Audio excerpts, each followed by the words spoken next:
Hello दोस्तों, स्वागत है आपका वाई की क्लासेस में। शुरू करते हैं न्यू एक्सरसाइज 2.2। ये एक्सरसाइज जो है आपकी 2.1 से कम्प्लीटली रिलेटेड है। तो अगर आपका 2.1 क्लियर नहीं है और आपने नहीं देखा है तो प्लीज़ जाके देखिए, लिंक आपको डिस्क्रिप्शन में मिल जाएगा। क्वेश्चन करने से पहले सबसे पहले शुरू करते हैं कुछ important point. The relationship between zeros and coefficient of a polynomial. तो ज़ीरोज़ ऑफ पॉलिनोमियल जो है हम 2.1 में देख चुके हैं, जो कि आपको याद ही होगा। नहीं है तो पहले जाके देखिए। अब जो है पॉलिनोमियल्स के ज़ीरोज़ एंड इसके कोफिशेंट में हम रिलेशन देखेंगे। ओके, सबसे पहले हो गया आपका लीनियर पॉलिनोमियल। इसका जनरल फॉर्म क्या होता है? आपका ए एक्स प्लस बी होता है। तो ए बी आपके क्या हैं? कोफिशेंट हैं किसके? लीनियर पॉलिनोमियल्स के। ओके, इसका और इसके ज़ीरोज़ में क्या रिलेशनशिप है?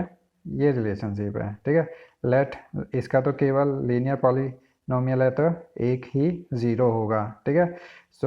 उसको मैंने मान लिया अल्फ़ा है, तो alpha equals to minus B upon A के इक्वल होता है।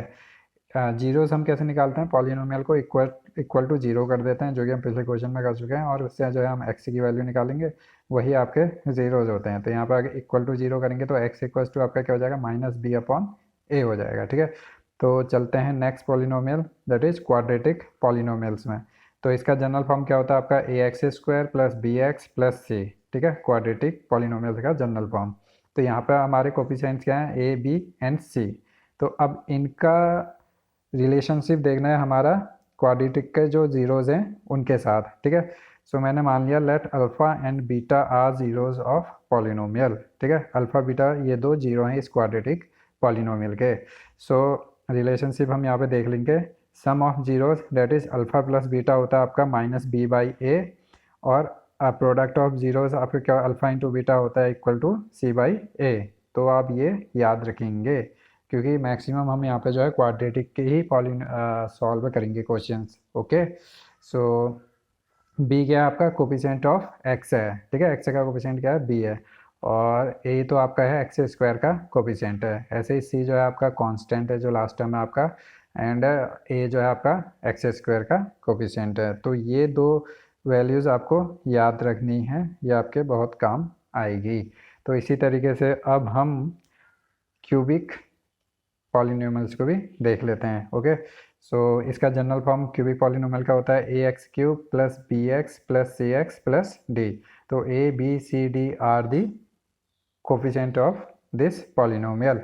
क्यूबिक पॉलिनोमियल है तो इसके तीन जीरो होंगे, that is let those those zeros are alpha beta and gamma. Okay, इनका सम जो है किसके बराबर होता है? माइनस बी अपॉन ए के बराबर, ठीक है। Alpha beta plus beta gamma plus gamma alpha किसके बराबर होता है? सी अपॉन ए के कारण। और तीनों का प्रोडक्ट आपका होता है माइनस डी अपॉन ए के इक्वल। ओके, सबसे हमें वैसे ये भी आपको याद रख लेना चाहिए, ये भी इम्पोर्टेंट है, और सबसे ज़्यादा इम्पोर्टेंट है आपका क्वाड्रेटिक का है। ओके, क्वाड्रेटिक की ये दो वैल्यूज़ आपको हमेशा याद रहनी चाहिए। चलते हैं 2.2 के पहले क्वेश्चन की ओर।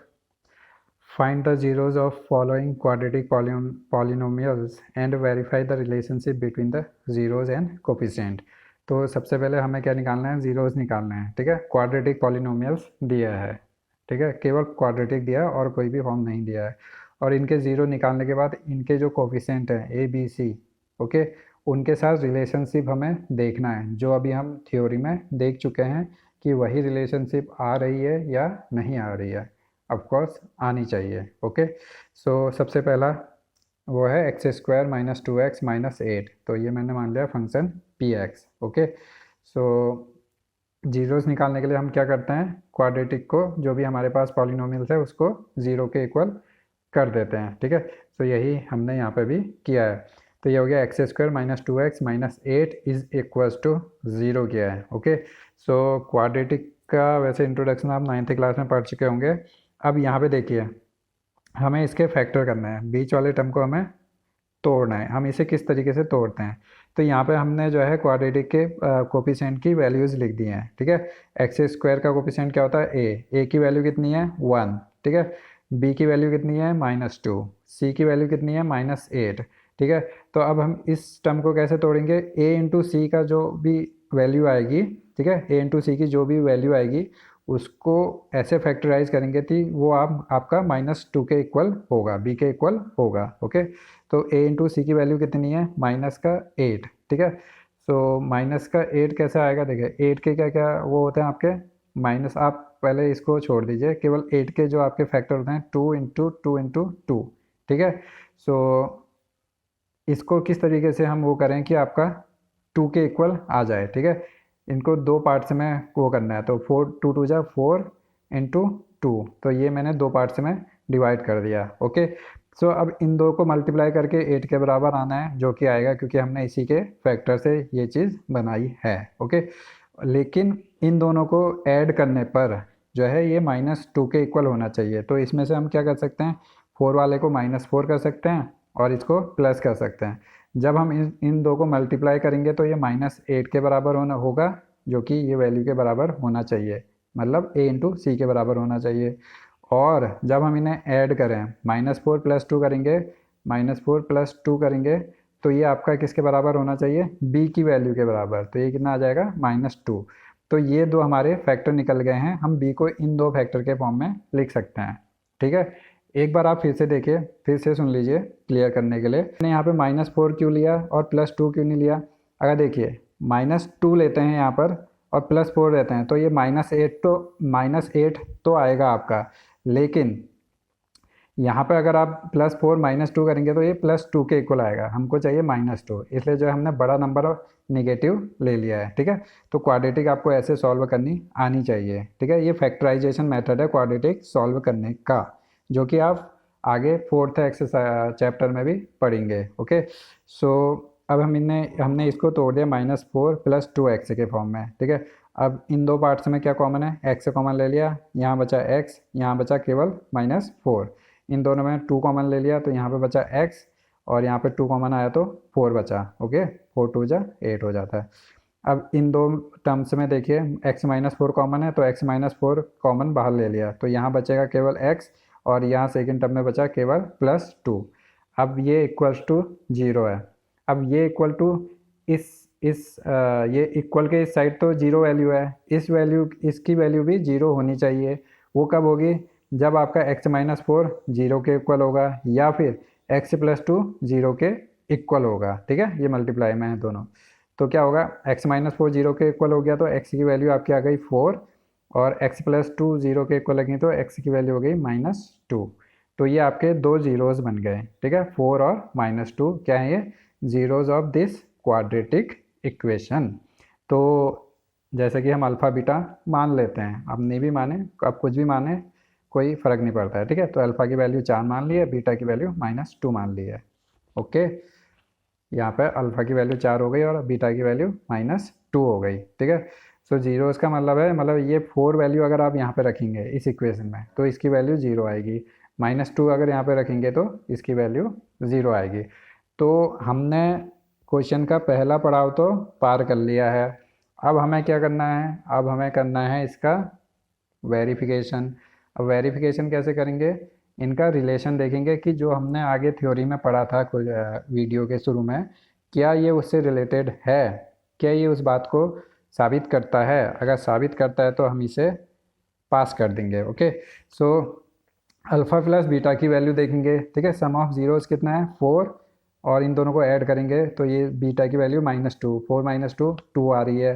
क्या ये -b/a के इक्वल है, क्योंकि अल्फ़ा + बीटा की वैल्यू क्या होनी चाहिए, -b/a के इक्वल होनी चाहिए। ठीक है, तो माइनस हो गया, b की वैल्यू हमारी कितनी थी, -2 थी, ये देखिए। ठीक है, तो b की वैल्यू मैंने -2 रख दी, a की वैल्यू कितनी है आपकी 1 है, तो 1 रख दिया, तो माइनस माइनस प्लस हो जाएगा, 2/1 2 की वैल्यू के बराबर आ जाएगा, जो कि हमारा अल्फ़ा बीटा को ऐड करने, डायरेक्ट ऐड करने में ही आ रहा था। तो ये वाली शर्त तो इनने मंजूर कर ली और हम यहाँ पर पास हो गए। बट अभी हमें अल्फ़ा इंटू बीटा भी देखना है, तो अल्फ़ा इंटू बीटा करेंगे, अल्फ़ा की वैल्यू 4, बीटा की वैल्यू -2, तो ये -8 के इक्वल आ रहा है। तो यहाँ पर अल्फ़ा एंड बीटा की वैल्यू फार्मूले से देखेंगे तो c/a के इक्वल होती है, जो कि -8 के इक्वल आना चाहिए। वो कैसे आएगा, c की वैल्यू -8 है, -8 कर दी, ए की वैल्यू 1 है, 1 कर दी, तो -8/1 जो है आपका -8 के इक्वल होता है। तो इनने हमारी बात को साबित कर दिया कि भैया जो हमने फार्मूला देखा था उसी फार्मूले के अनुसार हमारे आंसर आ रहे हैं। तो जो हमने ये आंसर निकालने हैं, ज़ीरोज़ निकालने हैं, तो ये एक तरीके से सही है। ओके, सो यहाँ पे तो मैंने काफ़ी मेहनत करके आपको समझाया है, ठीक है, और आशा करता हूँ कि आपको समझ में आ गया होगा। तो इसी खुशी में जो है मैं आपको होमवर्क देता हूँ। दो second and third question are same, ठीक है, फर्स्ट की तरह ही सेकंड और आपका थर्ड क्वेश्चन भी है, और ये आपका क्या है, होमवर्क है। तो फैक्टराइज करना इसमें शायद मेन चैलेंज रहेगा आपके लिए, अगर आपको अभी यूज टू नहीं है तो इसके लिए जो है आप दोबारा से मैंने जो चीज़ें बताई है आप वीडियो देख सकते हैं, और अगर आपको नहीं आता है तो प्लीज़ कमेंट कीजिए। ओके, सो चलते हैं फोर्थ क्वेश्चन की ओर। फोर्थ क्वेश्चन क्या कह रहे हैं, फोर्थ क्वेश्चन है आपका 4u², ये भी क्वाड्रेटिक इक्वेशन है, क्योंकि जो वेरिएबल है आपका यहाँ पे u, उसके मैक्सिमम पावर क्या है, 2 है। ज़ीरोस निकालने के लिए क्या करते हैं हम, क्वाड्रेटिक इक्वेशन को ज़ीरो के इक्वेट कर देते हैं। तो 4u² + 8u = 0 कर देंगे। अब इसमें क्या करेंगे, देखिए इसमें कोई कांस्टेंट टर्म नहीं है तो फैक्टराइज करने की कोई ज़रूरत नहीं है, तो इसमें डायरेक्ट हम 4u को कॉमन लेके सॉल्व करते हैं।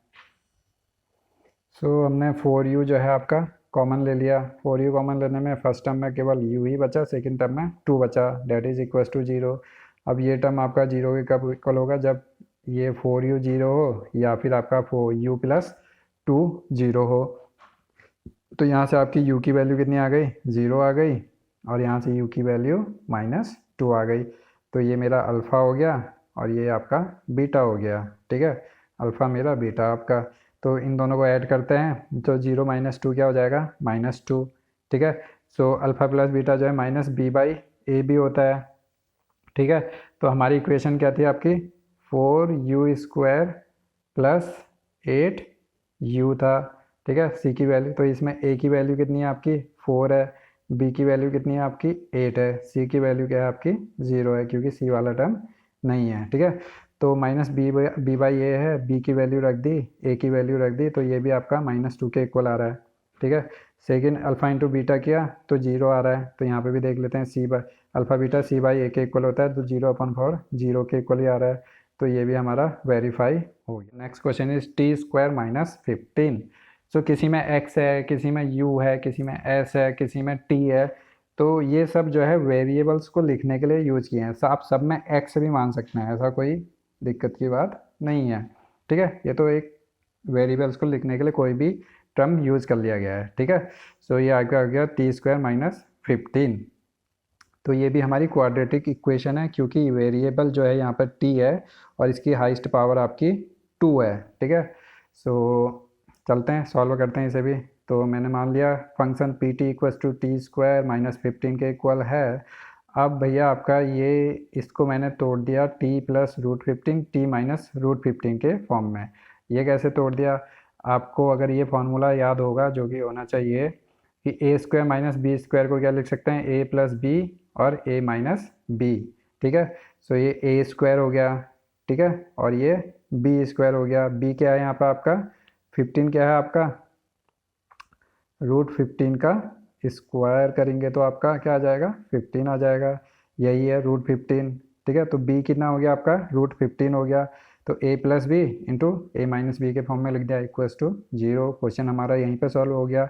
तो यहाँ पे t की वैल्यू क्या आ जाएगी, -15 आ जाएगी जब इसको 0 के इक्वल करेंगे, और इसको 0 के इक्वल करेंगे तो +√15 आ जाएगी। ओके, सो अब देख लेते हैं, इसे भी चेक कर लेते हैं फाइनल।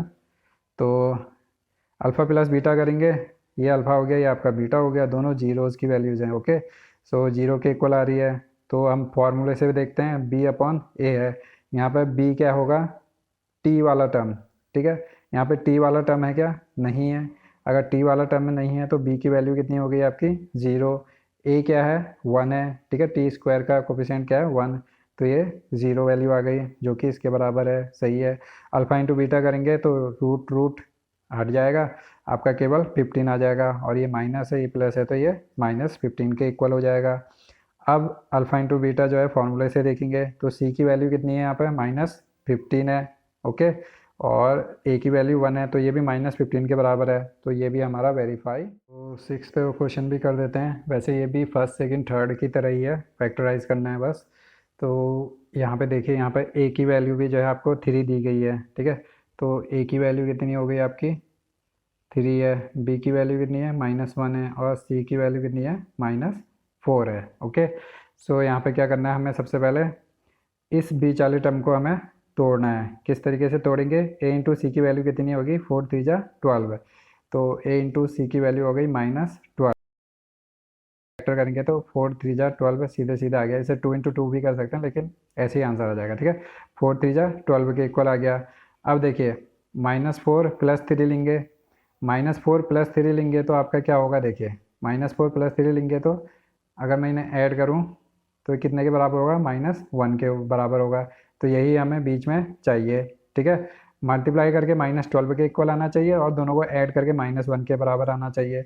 इसीलिए मैंने बड़े वाले टर्म को माइनस में लिया है, छोटे को लेंगे तो ये +1 आ जाएगा, ठीक है। तो इसको मैंने ब्रेक कर दिया -4 + 3x में। ओके, तो अब इस दोनों में क्या है, केवल x कॉमन आएगा तो ये आ जाएगा 3x - 4। इन दोनों में कुछ भी कॉमन नहीं है तो 1 कॉमन ले लेंगे, 1 कॉमन ले लेंगे तो अंदर बचे, इसमें बचेगा 3x, इसमें बचेगा -4। अब इन दोनों टर्म में देखेंगे तो 3x - 4 कॉमन आ गया, तो यहाँ पे बचा x और यहाँ पे बचा 1। ये = 0 है, तो ये = 0 कब होगा, जब आपका, तो ये हमें अल्फ़ा मिल गया, ये हमें बीटा मिल गया। अब अल्फ़ा बीटा ही निकालने की देर थी, बाकी तो क्वेश्चन क्या है आपका इजी है, ठीक है। तो अल्फ़ा प्लस बीटा की वैल्यू पहले हम ऐड करके, डायरेक्ट ऐड करके निकाल लेंगे। तो 4/3 -1 करेंगे तो 4 में से 3 गया, 1/3 हो जाएगा। ओके, तो इसके डिनोमिनेटर में 1 है, ठीक है, एलसीएम 3 आ जाएगा। अब ये तो आपको करना आना चाहिए, तो 1/3 बचेगा। और इसकी वैल्यू फार्मूले से क्या आती है, -b/a। तो b की वैल्यू आपकी -1 है, तो माइनस माइनस प्लस हो गया। ए की वैल्यू आपकी 3 है, तो ये भी 1/3 आ गया, जो कि इसके इक्वल है, ठीक है। तो अल्फ़ा बीटा की वैल्यू भी देख लेते हैं, इक्वल आ रही नहीं, -4/3 यहाँ से आ रही है और -4/3 यहाँ से आ रही है, तो ये भी आपका वेरीफाई हो गया, ठीक है। तो चलते हैं क्वेश्चन सेकंड की ओर। सेकंड क्वेश्चन में भी जो है आपका अच्छा क्वेश्चन है, ठीक है। पहला क्वेश्चन बहुत अच्छे से समझाऊंगा, बाकी आपको थोड़े बहुत होमवर्क भी मिलेंगे इसमें भी, और वो आप प्रैक्टिस करेंगे।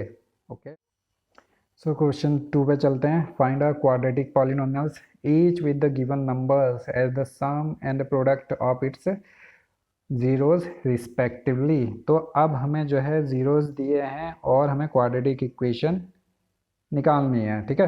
सो ज़ीरोज़ दिए हैं, मतलब डायरेक्ट अल्फ़ा बीटा की वैल्यू नहीं दी है, ये सम है, ये आपका प्रोडक्ट है, ये यानी अल्फ़ा प्लस बीटा की वैल्यू दी है 1/4, और ये जो है आपकी प्रोडक्ट की वैल्यू दी है, अल्फ़ा इंटू बीटा की वैल्यू दी है -1।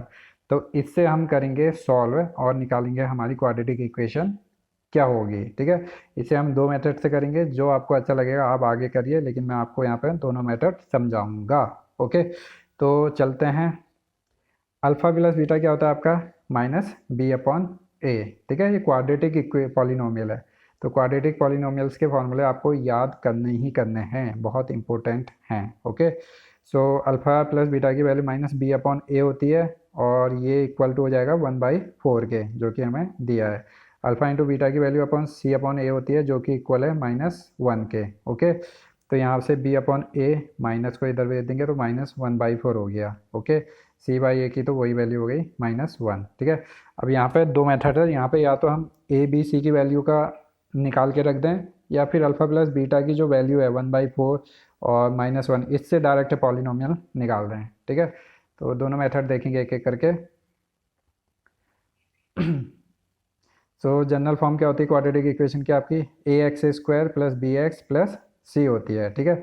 अब इसमें से a b c की वैल्यू अगर हम किसी तरीके से निकाल दें तो डायरेक्ट a b c की वैल्यू रख देंगे, तो हमें अपनी क्वाड्रेटिक पॉलिनोमियल्स मिल जाएगा। ओके, सो पहले मेथड 1, मेथड 2। तो आप पहले मेथड 1 पे ध्यान देंगे, तो मेथड 2 को मैं ऐसे दरकिनार कर देता हूँ, तो आपका ध्यान नहीं जाएगा उस साइड। ओके, तो देखते हैं। b/a की वैल्यू कितनी है आपकी -1/4 है। तो अब यहाँ पे मान लिया, देखिए जो इसके सामने है उसकी वैल्यू वही मान लेते हैं। तो b की वैल्यू कितनी हो गई, -1 मान ली मैंने, a की वैल्यू मान ली 4 मान ली। ओके, तो सी अपॉन ए की वैल्यू कितनी है आपकी -1, तो -1 इसके अपॉन 1 है। ठीक है, तो यहाँ पर भी अगर हम देखें तो सी की वैल्यू -1 हो जाएगी, इस हिसाब से ए की वैल्यू 1 हो जाएगी, लेकिन ए की वैल्यू हमारी क्या है 4 है। तो 4 करने के लिए ए की वैल्यू 4 करने के लिए हम क्या करेंगे 4 से मल्टीप्लाई भी कर लेंगे और 4 से डिवाइड भी कर लेंगे। तो अब ये आपका क्या हो गया -4/4 हो गया। ठीक है, तो -4/4 हो गया, ए की वैल्यू हमारी 4 हो गई जो कि हमने ऊपर क्या कर लिया मान लिया या निकाल लिया है। ओके, तो ए की वैल्यू 4 हो गई, दोनों में ए की वैल्यू सेम होनी चाहिए ना, अलग अलग वैल्यू का तो कोई सेंस ही नहीं बनता है। तो इसलिए सेम करने के लिए जो हमने 4 से मल्टीप्लाई और 4 से डिवाइड कर दिया, तो ए की वैल्यू 4 करने के लिए हमें 4 से मल्टीप्लाई और डिवाइड करना पड़ा, तो सी की वैल्यू हमें मिल गई -4। तो हमारी ए की वैल्यू हो गई 4x², बी की वैल्यू -1 तो -x, सी की वैल्यू -4 तो -4। ओके ओके, दिख नहीं रहा था, सॉरी सॉरी। तो यहाँ पे देखिए, तो ए की वैल्यू होगी हमारी 4, तो ये 4x² हो गया, बी की वैल्यू होगी -1 तो -x हो गया, और सी की वैल्यू हो गई आपकी -4 तो -4 हो गया। ठीक है, ये क्या होता है ax² + bx + c होता है आपका। तो ए बी सी की वैल्यू रख दी हमने यहाँ पर जो हमने निकाली थी। ठीक है, अगर आपको ये मेथड पसंद नहीं आया तो हमने आपके लिए अलग इंतज़ाम किया है जिसमें आपको हम मेथड 2 प्रोवाइड करते हैं। सो अब हम देखते हैं मेथड 2। तो इसमें आपको ए बी सी निकालने की ज़रूरत नहीं है, आपको डायरेक्ट जो भी सम एंड मल्टीप्लिकेशन दिया है उसको इस फॉर्म में लिख देना है। तो ये फॉर्म क्या है आपकी x² - alpha + beta x + alpha beta = 0 कर देंगे। ठीक है, तो अल्फ़ा + बीटा की वैल्यू हमारी कितनी थी 1/4 थी। ओके, तो अल्फ़ा + बीटा की वैल्यू कितनी है आपकी 1/4 है। तो अल्फ़ा + बीटा की वैल्यू 1/4 रख दी है और अल्फ़ा इंटू बीटा की वैल्यू -1 रख दिया है। ठीक है, आप ये फॉर्म याद कर लेना। ओके, अगर आपको डायरेक्ट करना है तो ये अल्फ़ा + बीटा और अल्फ़ा इंटू बीटा की वैल्यू रख दी है, तो इसे अब हमने सॉल्व किया, एलसीएम ले लिया हमने 4, तो यहाँ पे 1 था तो ये 4 हो गया, यहाँ पे -1 हो गया और ये भी 4 हो गया। ठीक है, तो इसको हम एलिमिनेट कर देंगे इधर ले जाके, तो आपकी इक्वेशन मिल गई है 4x² - x - 4। ठीक है, जो कि हमारी मेथड 1 से निकल के आई थी उसी के बराबर है। सो अभी मैंने बहुत अच्छे तरीके से जो है आपको समझा दिया है। आगे आपको कुछ होमवर्क मिलेंगे जो कि आपको करने हैं, बट उससे पहले एक आध क्वेश्चन और हम सॉल्व करेंगे। सो चलते हैं पार्ट 2 की ओर। ठीक है, सेकेंड पार्ट में क्या है आपका अल्फ़ा + बीटा की वैल्यू आपको √2 दे रखी है और मल्टीप्लाई की जीरोज़ के मल्टीप्लिकेशन की वैल्यू जो है आपको 1/3 दी है। ठीक है, अब हम इसे जो है कंपेयर करेंगे जो हमारे फॉर्मूले हैं। अल्फ़ा + बीटा आपका होता है -b/a और अल्फ़ा इंटू बीटा होता है आपका c/a। ठीक है, तो यहाँ पर अगर हम कंपेयर करें तो यहाँ से a की वैल्यू आपको 1 दिख रही होगी और यहाँ से a की वैल्यू आपको 3 दिख रही होगी। तो मैं आपको एडवाइस करूँगा जो a की बड़ी वैल्यू है उसे आप लें, उसे आप मतलब मानें। तो यहाँ पे मैंने मान लिया कि a की वैल्यू 3 है। ठीक है, तो a की वैल्यू अगर 3 है, ओके, तो c की वैल्यू यहाँ पे क्या हो जाएगी 1 हो जाएगी। ठीक है, a और c की वैल्यू मिल गई। अब हमें b की वैल्यू चाहिए। अब a की वैल्यू 3 करने के लिए यहाँ पे मेरे को क्या करना पड़ा 3 से मल्टीप्लाई करना पड़ा और 3 से डिवाइड करना पड़ा। ठीक है, तो मल्टीप्लाई भी कर दिया ऊपर और नीचे 3 से डिवाइड भी कर दिया इस वैल्यू में। ओके, तो यहाँ पर से हमें देखिए a की वैल्यू 3 मिल गई है जो कि हमें यहाँ से भी मिली थी, तो a की वैल्यू सेम होनी चाहिए ना। तो a की वैल्यू 3 हो गई है, तो यहाँ से b की वैल्यू कितनी हो जाएगी -3√2। तो a की वैल्यू मिल गई हमें 3, b की वैल्यू हो गई -3√2, c की वैल्यू हो गई 1 हो गई। ओके, तो हम a b c की वैल्यू अगर हम रख देंगे तो इसका जनरल फॉर्म जो भी होता है ax² + bx + c, तो a b c की वैल्यू रखेंगे तो हमें ये फॉर्मूला मिल जाएगा। ठीक है, तो हमें ये क्वाड्रेटिक इक्वेशन मिल जाएगी। तो अब हम इसे सेकेंड मेथड से भी करके देख लेते हैं, डायरेक्ट मेथड से। तो इसमें ABC की वैल्यू की ज़रूरत नहीं होती है, तो हमारा डायरेक्ट मेथड का जो जनरल फॉर्म में लिखते हैं हम, वो क्या है आपका x² - alpha + beta x + alpha into beta = 0। तो x² हो जाएगा, अल्फ़ा + बीटा की वैल्यू √2 हो गई और अल्फ़ा इंटू बीटा की वैल्यू 1/3 हो गई। एलसीएम ले लेंगे तो यहाँ से 3 इससे मल्टीप्लाई हो जाएगा 3x², इससे मल्टीप्लाई 3√2 हो जाएगा और यहाँ पे 1 बचेगा। तो अब आपका ये जो डिनोमिनेटर में तो इसे इधर भेज के एलिमिनेट कर देंगे तो ये आपकी यहाँ पे जनरल फॉर्म मिल। तो सेकंड के 2 पार्ट मैंने आपको अच्छे से समझा दिए हैं और आशा करता हूँ कि आपको अच्छे से समझ में आ गए होंगे। ओके, सो इसमें ज़्यादा कुछ समझने लायक है नहीं, डायरेक्ट फार्मूला रख दीजिए अल्फ़ा प्लस बीटा का, या ए बी सी की वैल्यू आप निकाल सकते हैं। ओके, सो इसी के साथ जो है मैं आपको एक और होमवर्क देता हूँ। तो आपका होमवर्क क्या है, 3rd 4th and 5th are homework for you guys and you have to do it. ठीक है, आपको ये करना ही करना है। ओके, अगर आप होमवर्क करेंगे, प्रैक्टिस करेंगे मैथ्स की, तो आपके उतना ही जो है मैथ्स अच्छी होगी। ओके, बाकी आप पे निर्भर करता है आप कितना अच्छा मैथ्स में करना चाहते हैं। सो 6th क्वेश्चन भी वैसे होमवर्क दे सकता था, बट लास्ट क्वेश्चन था तो मैंने सोचा करके दिखा दिया जाए। सो यहाँ पे हम केवल एक मेथड से करेंगे, अल्फ़ा प्लस बीटा वाले। ठीक है, डायरेक्ट मेथड से, इसमें ए बी सी की वैल्यू नहीं निकालेंगे। तो x² माइनस 4x प्लस 1।